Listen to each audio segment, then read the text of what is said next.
Hi, this is Ned Siegfried from Siegfried Jensen. As proud sponsors of BeliefCast, we hope you are inspired by Todd's weekly podcasts, which contain so many courageous stories of recovery and personal growth. Remember, it's not what happened in the past that matters, it's what happens in the future. We invite you all to work hard and be optimistic about your future. Enjoy today's podcast. Well, welcome back, everybody, and thank you for joining us for this another amazing podcast today. I'm so excited to have Siegfried and Jensen, and specifically Ned, being a part of our sponsorship. And Ned, thank you so much for believing in me enough to do this. It's great to be here, Todd. We've known each other for several years, and I've just felt an immediate kinship with you, and love what you do, and the people whose lives you've touched, many of whom are in my family. And thank you. And so it's just a real opportunity and blessing to be involved with you with BeliefCast. Oh, that means a lot, Ned, seriously. And I love your family, and I'm grateful to be part of their journey on some level. But again, more importantly, I'm just grateful that you're a part of this. You have a great reputation here in Utah, and probably even outside of Utah, but everyone seems to know you, and for me to be able to sit here with you just means so much to me. I think it would be great to I know everyone knows you as Siegfried and Jensen, right, and what you do there, but before all that, just give us a little background. Where did you grow up, and maybe a little bit about your family? Well, I grew up in Brigham City, born in Brigham City, lived there through about age 12, went to elementary school up there, and then my family moved down to Bountiful, and I went to junior high and high school out in Bountiful. And Bountiful Brave? Is that I was a Viewmont Viking. Oh, Viewmont Viking. In fact, sorry. I went to Woods Cross the very first year it was open. It was just 9th and 10th grade, so I went to 10th grade at Woods Cross, very first year it was open, and then went over to Viewmont for my junior senior year. Okay, gotcha. So that was my schooling through secondary level, so to speak. Yeah, right on. So what were maybe some of the things that stand out most to you about your childhood that maybe made a really good impact on you, that helped you move forward even today even? I guess living in Brigham, most people that are listening probably know where Brigham City is. It's not a real big community. It's not a teeny tiny community either, but both sets of grandparents lived in Brigham. Every aunt and uncle, all my cousins lived in Brigham. Okay. And so I guess some of my fondest memories are just a lot of family gatherings. I used to go with my, particularly my mom's dad, my grandpa, fishing and hunting a lot, and just doing a lot of things like that right up there. And so I guess in terms of shaping who I am, maybe it would probably come from a lot of close family, a lot of things I just picked up. Good old-fashioned work ethic and values, and treating people well, and that was probably instilled in me from a young age. Yeah, for sure. Well, you definitely are a hard worker. You couldn't get where you're at today without it. But I know you almost look at that as, hey, this is just what I do, but you're passionate about a lot of things, in your life. One particular we were talking about earlier, and I think we should just go right there. I think it'd be really cool for our listeners to understand how passionate you are about going to the prison and helping and speaking to these prisoners and sharing your story with them. Will you tell us a little bit about that? Sure. And just so the listeners are clear, I have not been sent to prison, though a lot of people think that all lawyers should probably go to prison. But about 19 years ago, Todd, I had the opportunity to start teaching classes weekly out at the Utah State Prison, and started teaching a class at the women's section on Wednesday morning for a couple hours. It's a religious class. Right. And about a year later, I started teaching on Friday mornings for a couple hours with one of the men's facilities. And so for the last 18 years, I've taught women on Wednesdays for a couple hours, men on Fridays for a couple hours. And it's become, and it from day one, I just loved it. Because the inmates, they're not forced to come. They come because they've kind of hit bottom, so to speak. Yeah, right. And I don't think anybody, as they're growing up, when they're asked as third graders, what do you want to be when you grow up? Yeah. I don't think any of them put an inmate Right. or a felon. And so a lot of these people, certainly the ones that come voluntarily to the classes that I have a privilege to teach, they're ready to make some serious life changes. They've realized they've made some wrong turns in their life, and so they're humble, teachable, and it's almost like they're dry sponges. Right. And I have the opportunity to be, I guess, the person that helps put a little water in their sponge. And so in the 18, 19 years I've been doing this, it's been one of the very most gratifying things in my life, seeing people just change, you know, and having the chance to see them continue that change after they've left prison and become very productive people in society, raise good families, and do a lot of good things. So I'm a wholeheartedly believe that anybody can, with help, you know, from fellow people they interact with, but also from the proverbial higher power, because I believe true change has to come internally, and that true change really comes about as a spiritual process. Ooh, I love that.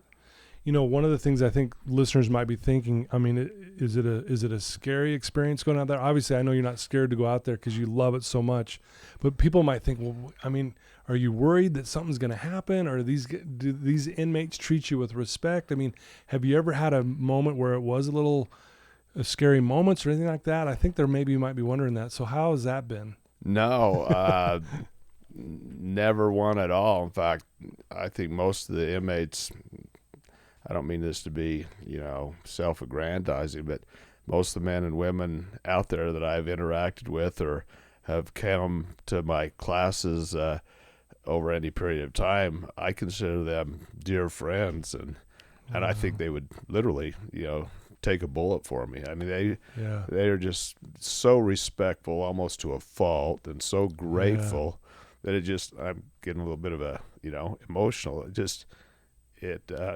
warms my heart, and I can't get out there enough. In fact, as I told you before we started taping just a few minutes ago, the worst thing about COVID, as far as I'm concerned personally, it's not the impact it's had on my business. It's not the fact that some of my family members have actually had COVID. Right. For me personally, it's that I have not been able to go out to the prison and meet with my friends, the inmates out there, for a year. You know, when the restrictions came down last March, which is a little over a year ago, I have not been able to go out there and teach, and so I just feel like my arm has been cut off, or you know, such a meaningful part of my life is, you know, I've been forced into sabbatical, so to speak. So hopefully in the next 3 or 4 months, they'll let the volunteers start going back out there, and I can resume all the fun. Right. Wow. No, I know how passionate you're about that. When I first met you,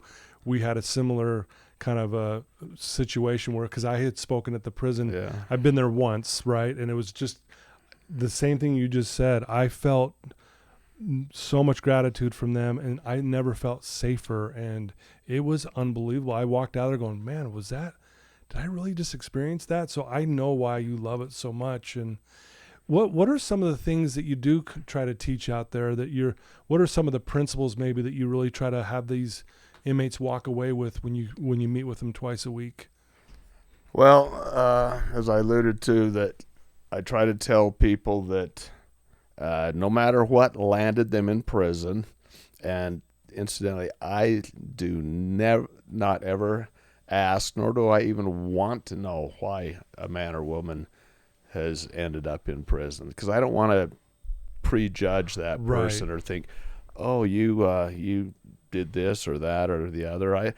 I just look at them as a fellow brother or sister that has fallen on hard times, made some wrong decisions, and wants to turn their life around. So the first thing I try to instill, and every week we talk about it, is to have hope and to not let the past define you. Yes, you've made mistakes. Yes, I've made mistakes. I just haven't been caught yet, I guess, or at least to the extent that they're going to keep me out there. Yeah, right. I'm teasing a little I know bit, what you mean. but we've all made mistakes, and I don't think any of us are so good or near perfect that we, should ever look down on another person. Yeah. And I certainly don't. I consider it, as I said, one of the great privileges of my life to interact with these people and have the opportunity to try to lift them up to higher ground and help broaden their perspective and help them start developing some self-worth and so many of them actually do, when they're armed with this new spiritual perspective of life, that carries them forward, because transitioning from prison back into everyday life outside of prison walls can be tough. And so they really need, both men and women need, a strong foundation or a spiritual anchor, a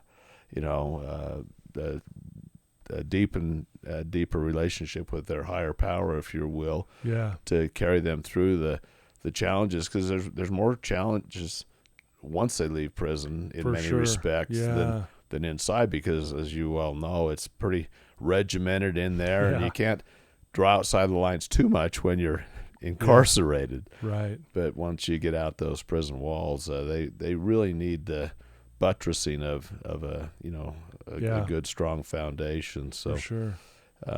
Love that. So the message of hope and perspective, I think really helps everybody, particularly people I work with out there. For sure. Very well said, Ned. Thank you.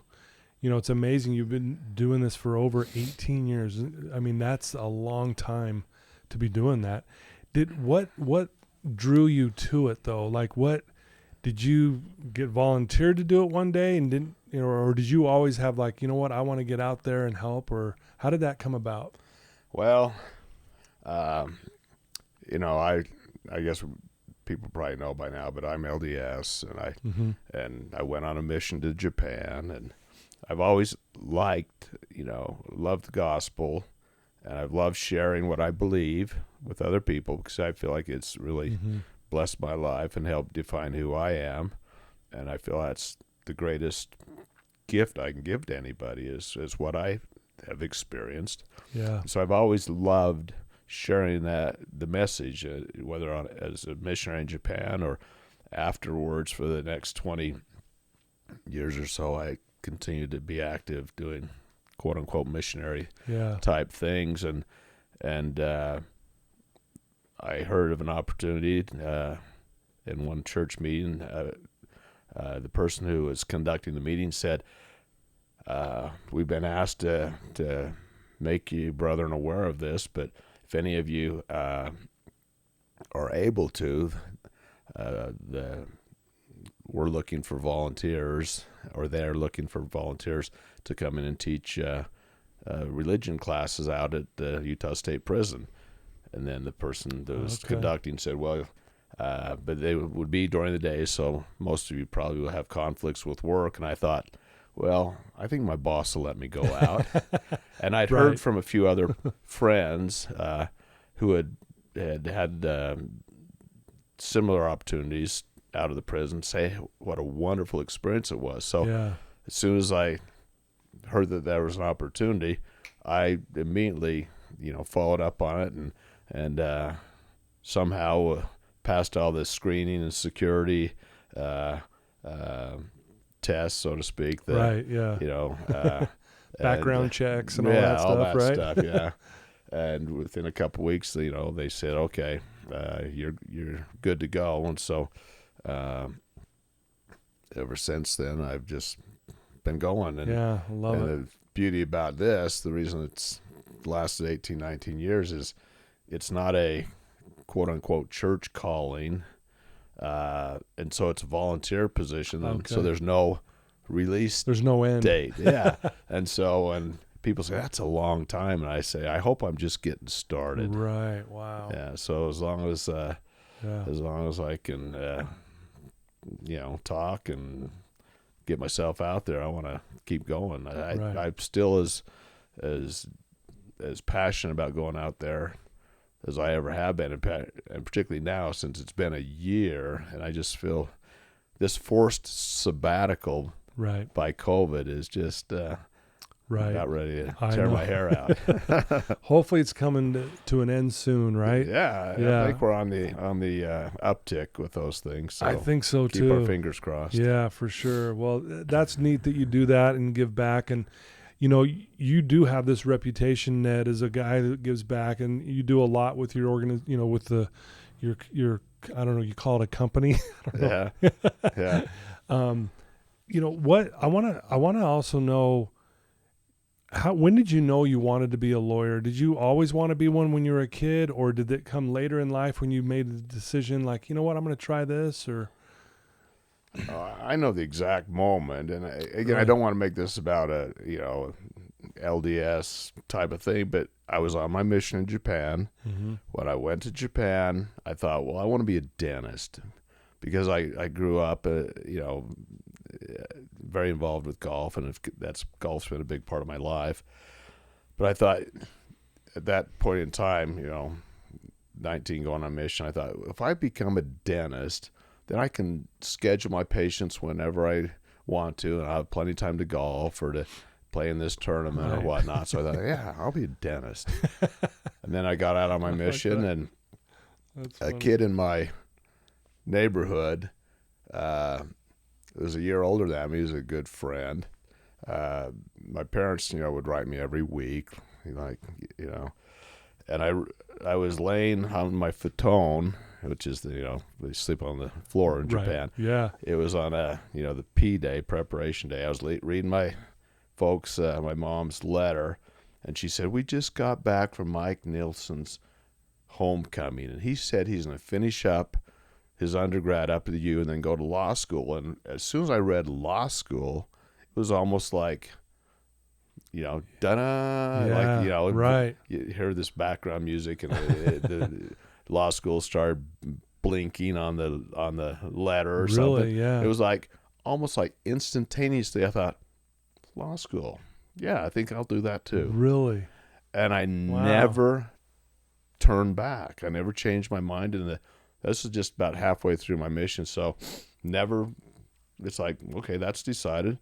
Never thought about it too much again for the next year on my mission, and came home and lickety split got through my undergrad in like 6 quarters up at the U. Wow.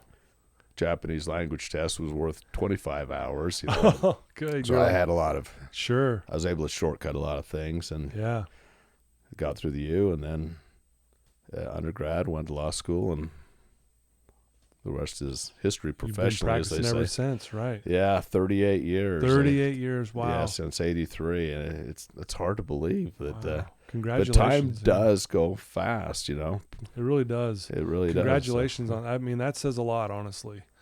To be able to stick with something, like you said, that aha moment, and you haven't looked back. That's pretty rare, actually. Yeah, I remember up at the U, one of the counselors or someone said the average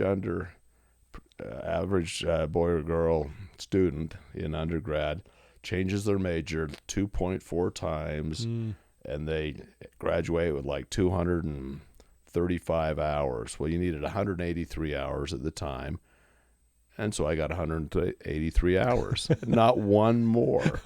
So it's kind of a straight line. The one thing I've kind of always done is I've tried to figure out where I was going to go, and economy of motion. Just do it. Get it Right. done. Don't dilly-dally. Don't just sit in idle. Just go for it. Yeah. And I did that in undergrad, certainly textbook, and then went to law school, and that's just the way I've kind of wired up. You know, Right, I don't yeah. like wasting time. I don't like I like Yeah. having a good time. I like laughing, and people know me. Yeah. I know we laugh a lot together, but I think life is about working hard and Yeah. and enjoying life and enjoying the people around you. But Yeah. I've always found that good, honest, hard work is very, very, very satisfying as well, and it gives you then an opportunity, like in my case, to help others. To Yeah. go down and be involved a couple times a week at the prison and other things. So Yeah. Well, you're even helping me because of that hard work. So thank you. Were you always that way? Even as a kid, were you a hard worker? Like even back when you were younger?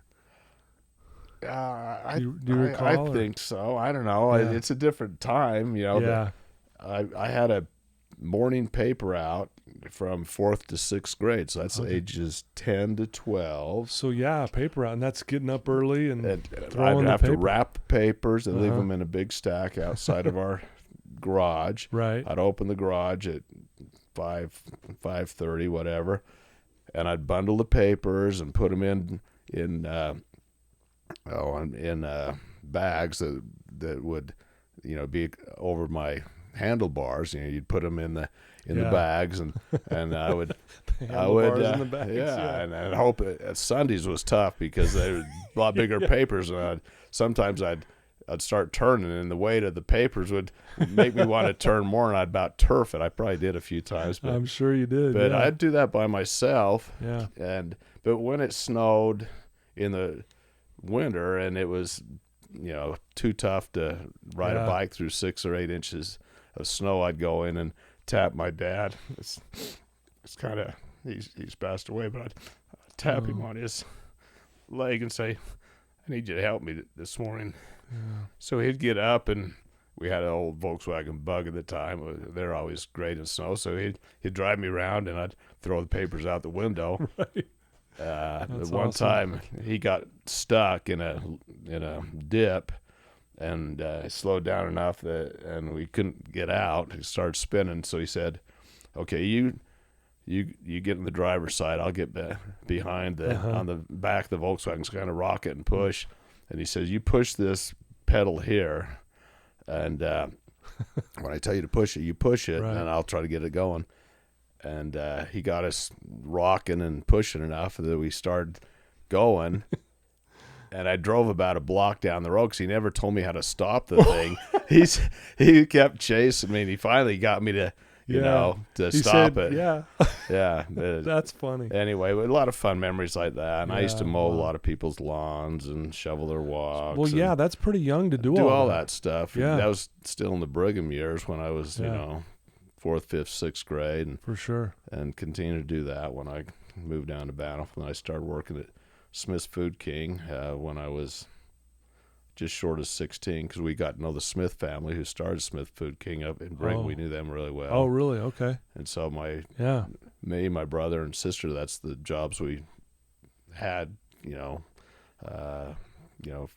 from 16 moving forward. And it's the only job I ever had before I became a lawyer, is working in the grocery store. I loved it. Just Yeah. loved it.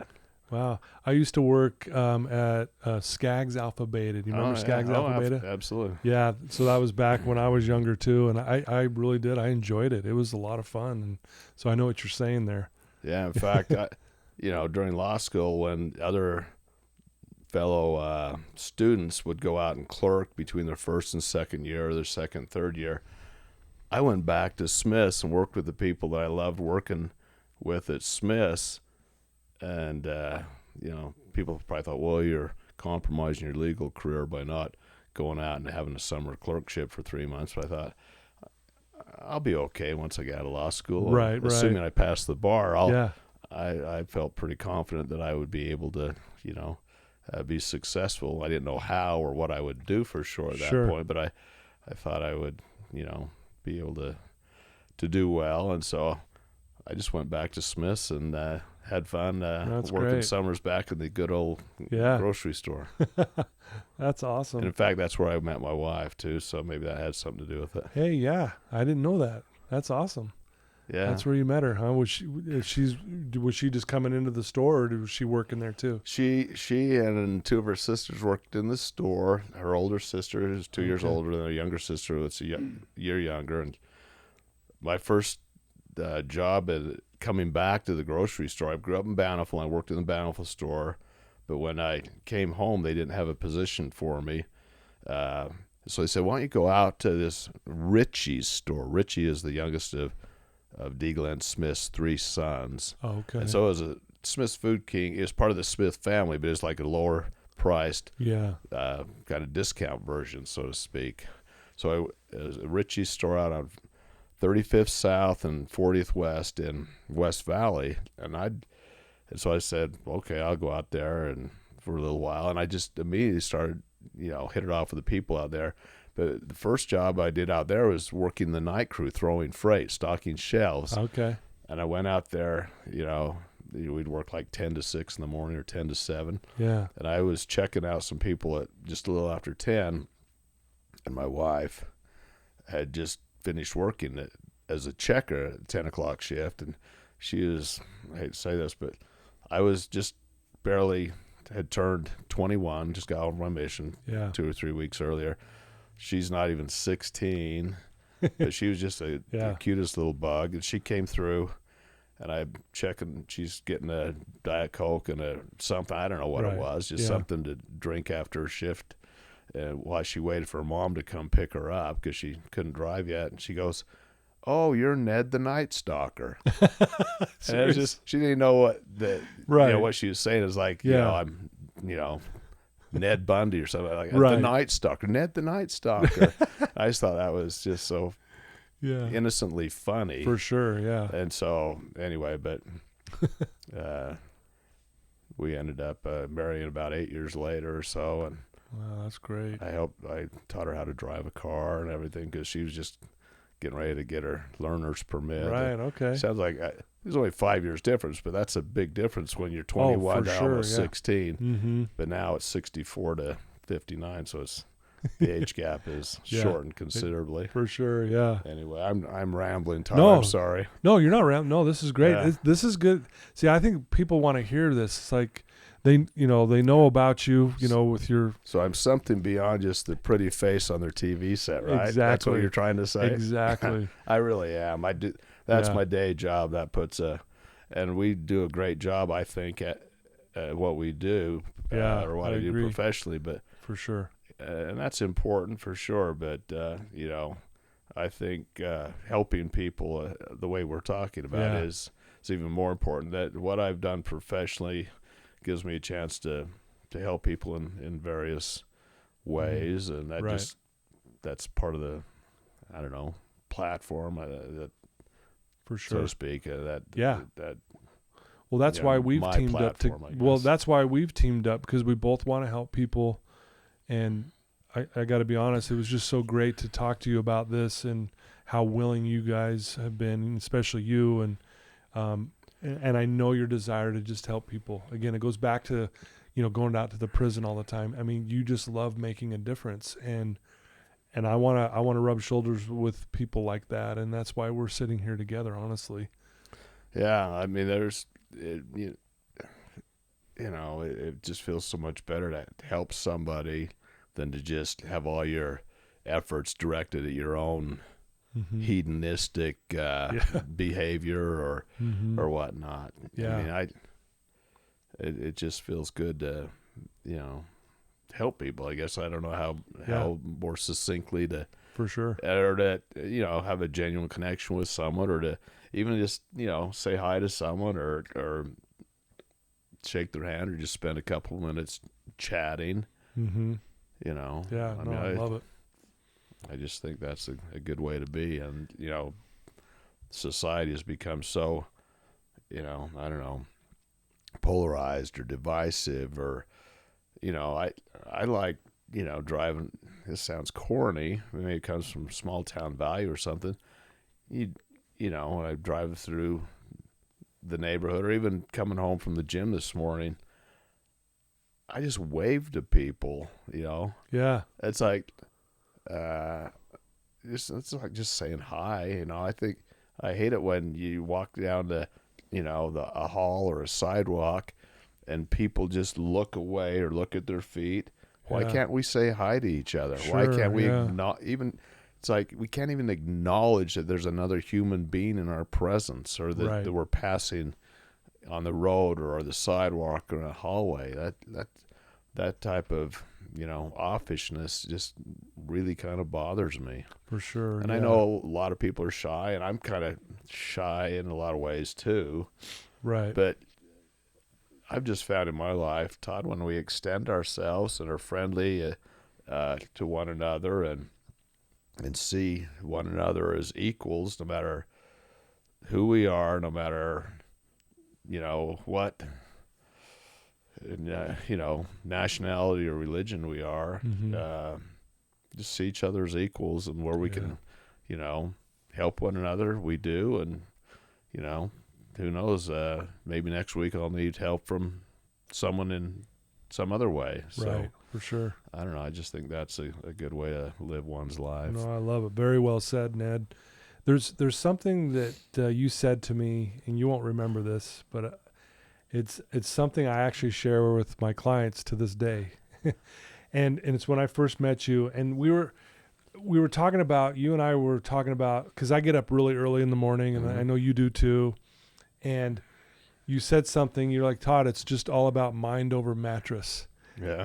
I don't know if you remember telling me that, but I thought, yeah, that's what it is. It's like, and this might sound corny too, but there's times where I'll pop out of bed, but I want to go back because I'm tired, but I'll turn back and look at the mattress and I'll say, I'm stronger than you. Yeah. And it's because of what you said.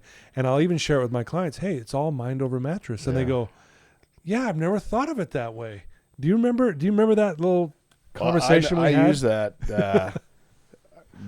phrase a lot, particularly on my wife, and she gets mad when I say it. Sorry, we apologize. Sorry, yeah. Shante. But I first became familiar with that phrase in a book written by, as far as I know, it's the first book that Stephen R. Covey ever wrote back in the 70s.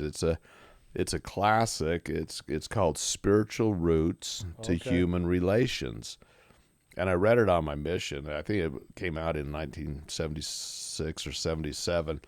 But that was one of the real takeaways I can still remember from that book is mind over mattress. It's exactly like you said. Whatever you decide you're going to do, for the most part, most people can do it. Yeah. We either talk ourselves into doing something, or we so often can very easily talk ourselves out of doing something. And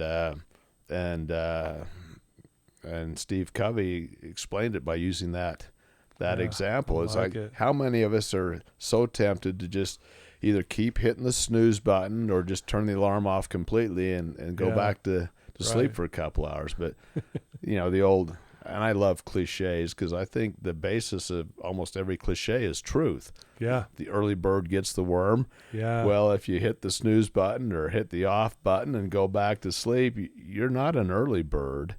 And the worms are going to, for the most part, probably be gone. Early to bed, early to rise makes a man healthy, wealthy, and wise. For sure. I love those. Sometimes they sound pithy, but they're truisms. Yeah, for sure. And I think they're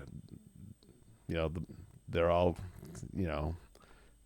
kind of good guidelines for life. Yeah, I love Get it. up in the morning and get invigorated, whether you go to the gym. Half the time when you text me in the morning, I'm walking on the treadmill at the gym. I know. And stuff. what's funny is I know I can text you early because I know you're going to get it and you'll respond. I'm not waking you up. You're already out and going. Yeah. So it seems like, the busy people are the ones that seem to get the most done. I don't know.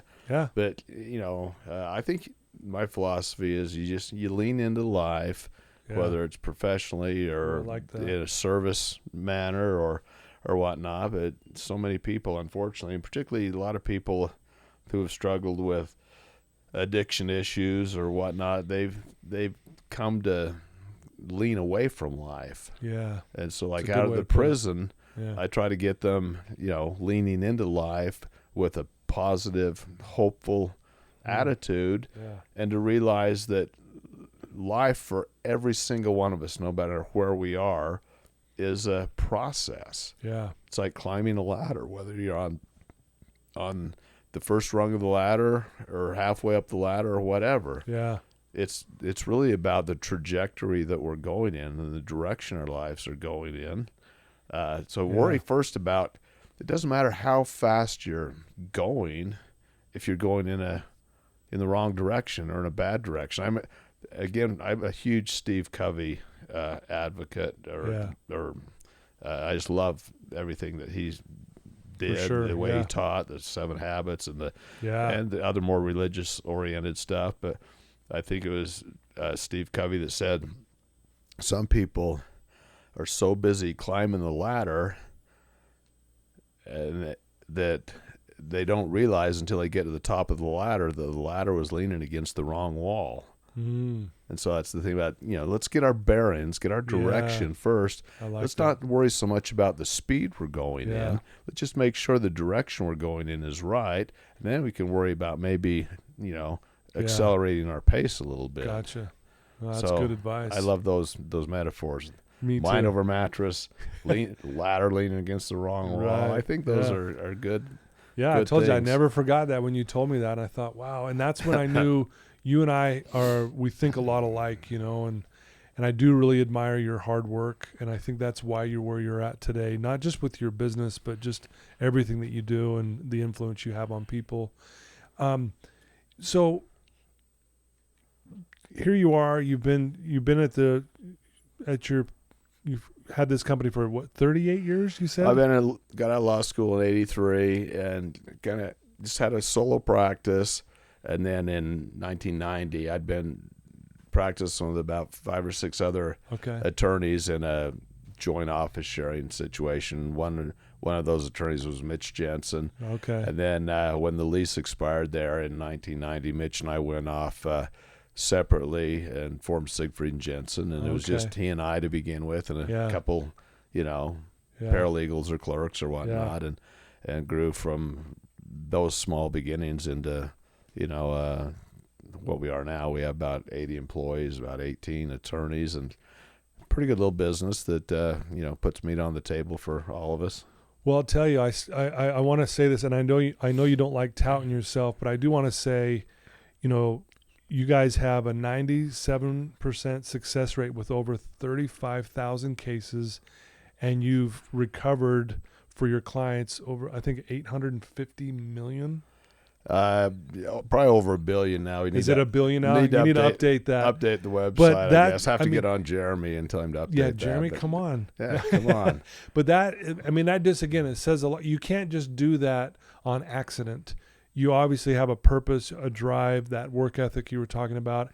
And again, overall, you're just good to people in the way you treat them. And I think that's why people keep coming back to you. Yeah, we try to be. And what we do as representing people who've been injured in accidents, those are people that from whatever walk of life, they've had some, misfortune. And so we try to help them. Get through a rough patch in their life, and we're primarily helping them financially. At the law firm, we don't take them into the conference room and teach them religion or anything. But, so we primarily help them financially, which I guess is somewhat you can contrast to what I do at the prison, which is try to help them spiritually. But it's for sure. But it's all helping people. And for me personally, and I know for you as well, Todd, that's very satisfying. It really is. Yeah. Wow. That's awesome. I usually do this towards the end of every podcast that I have and I'm going to ask you the same thing. And I think you'll really give us some good thoughts here. If there's someone listening to you right now, Ned, who's struggling, and they're just in a place of darkness and they're not sure what to do, what advice could you give to that one person that's listening to you right now?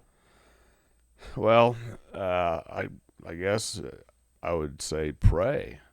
I like that. Whatever your higher power is. I personally have never struggled with addiction, but several members of my immediate family as well as extended family have struggled with some of those issues. That's how I first came to meet you. Yeah, right. And it doesn't matter if you are the LDS faith or Catholic or Baptist or Buddhist or Muslim. It doesn't matter. I really do believe the road to better things, to sobriety, if you will, if we put it in that context, and remaining sober is a higher power. It's a having a more spiritual life, whatever your higher power may you may believe in. Yeah. I just think it's part of getting out of yourself, because life is hard no matter who you are. None of us get through this life unscathed. We all have challenges, Sure. whether it be health, whether it be financial, whether it be, with relationships. And most of us during different times of our life struggle with all these different aspects. But I found in my own life, because I've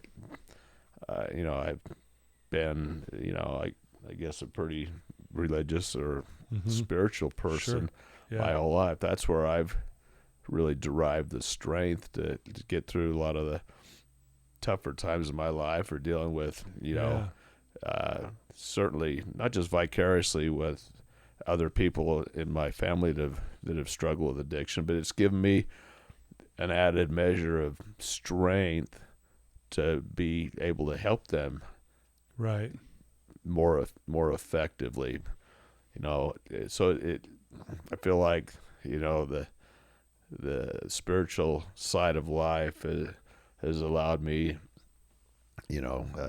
greater capacity to help and assist others around me, whether it's family or otherwise, that need a helping hand. So I guess pray. No matter who it is you visualize or think you're praying to. I just think that it just brings strength and serenity and calm into one's life, and it adds perspective, so that no matter how bad things may seem today, I think it imbues in a person hopefully the belief that tomorrow's going to be better, and the next day better, and the next day better. It's all about that upward trajectory. Gotcha.